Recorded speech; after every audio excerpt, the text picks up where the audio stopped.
All right, welcome to today's Explainers. Let's just dive right in, shall we? I want you to imagine waking up tomorrow morning. You grab your phone off the nightstand, open up your banking app, and check your perfectly normal bank account balance. Good news, it is exactly the same as yesterday. Not a single cent is missing. Nobody hacked your account, no weird pending transactions.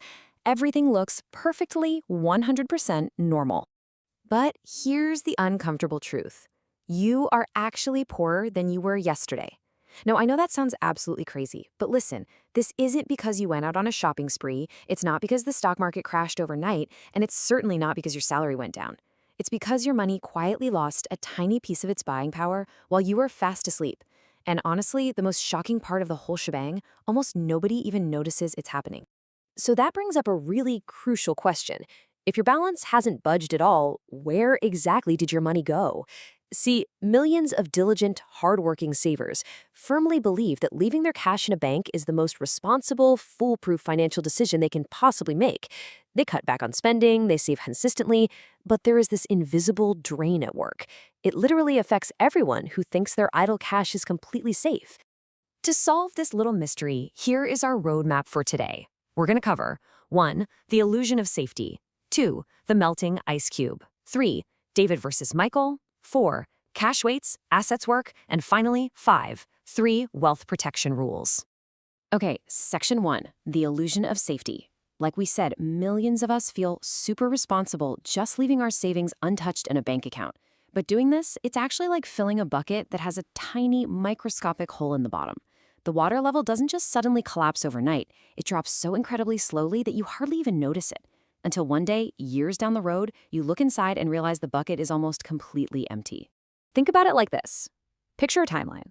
20 years ago, a certain amount of cash could buy you a shopping cart absolutely stuffed with groceries, fuel, housing, you name it.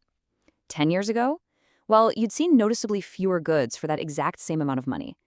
And today, you're literally looking at empty spaces in your cart where everyday necessities used to be.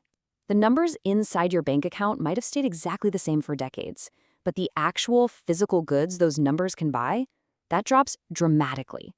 So, the clear distinction we need to make here is the difference between simply having money, which, let's face it, are just digital numbers on your screen, and having actual purchasing power. Purchasing power is the actual real value of your money. It's measured by the amount of goods, services, and necessities it can actually buy you. Think of it as the real-world strength of your wealth. Moving right along to section 2, the melting ice cube. I absolutely love this analogy because it hits the nail right on the head.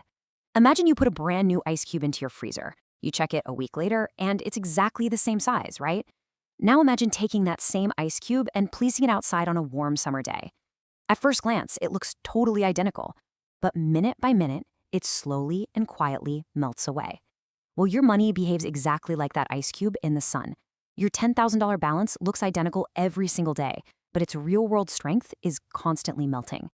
This invisible economic force, it has a name. It's called inflation.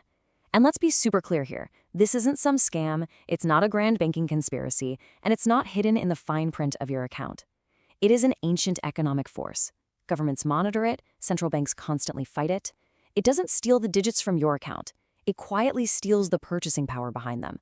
It is literally the reason your rent, healthcare, and education just keep getting more and more expensive over time.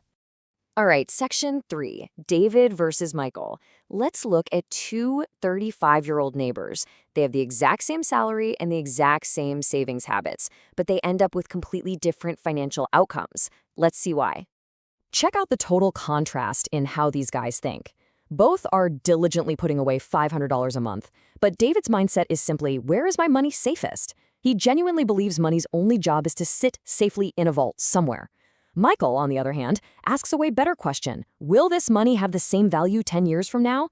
Michael gets it. He understands that money has a second, absolutely crucial job. It must preserve its purchasing power.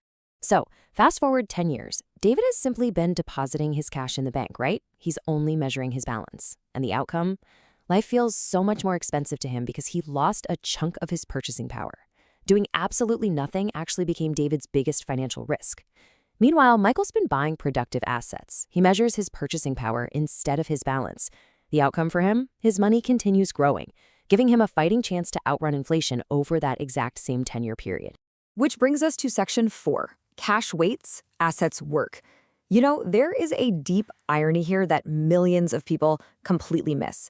When you put your money in a savings account, you kind of picture it just sitting there in a giant secure vault, right? But banks don't let your money sit still. No way. They lend it out for mortgages, they use it to finance businesses and to provide loans. So your money is actually working incredibly hard. It's just not working for you. This whole idea boils down to this heavy, almost philosophical punch. Cash is a tool, not a destination. Wealthy people understand this profoundly. To them, holding on to cash forever is like buying a powerful, beautiful sports car, parking it in a garage, and never, ever starting the engine. Sure, it's still there, and yeah, it's perfectly safe from crashing, but it's not taking you anywhere. So, what do the wealthy actually do instead? Well, they use productive assets that outrun inflation by actually creating value. Think about broad index funds. When you buy those, you own tiny pieces of companies like Apple, Microsoft, Amazon, and Google. And those companies are out there building products and generating profits every single day. Real estate and rental properties, they generate steady, reliable income. Over the decades, as economies expand and human productivity increases, the value of land and rents naturally adjust upward. Bottom line, cash simply waits around, but assets go to work. Okay, finally, section 5, 3 wealth protection rules. Now that we've diagnosed the problem, let's look at the fix. And the good news? You do not need to be a Wall Street hotshot predicting the economy to protect yourself. You just need a really clear, actionable framework. Rule number 1, always, always keep an emergency fund. You absolutely need peace of mind and liquidity for life's unpredictable moments. So keep some cash handy, but don't stop there. Rule number 2, give every extra dollar a purpose. Make sure your money isn't just sitting idle. Ask yourself if it's protecting you or growing for you. And rule number 3, think in decades, not months. Time is literally your most powerful tool.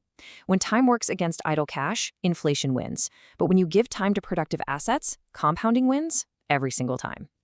I want to leave you with a thought to really chew on today. The next time you open up your banking app, don't just ask yourself how much money you have. Look at that screen and ask a much better question. Is my money becoming more valuable or less valuable? Because truly understanding the answer to that will completely change your financial future. Listen, if you found this explainer valuable, make sure to hit subscribe. Next time, we'll be uncovering the totally fascinating reasons why millions of people who work harder every single year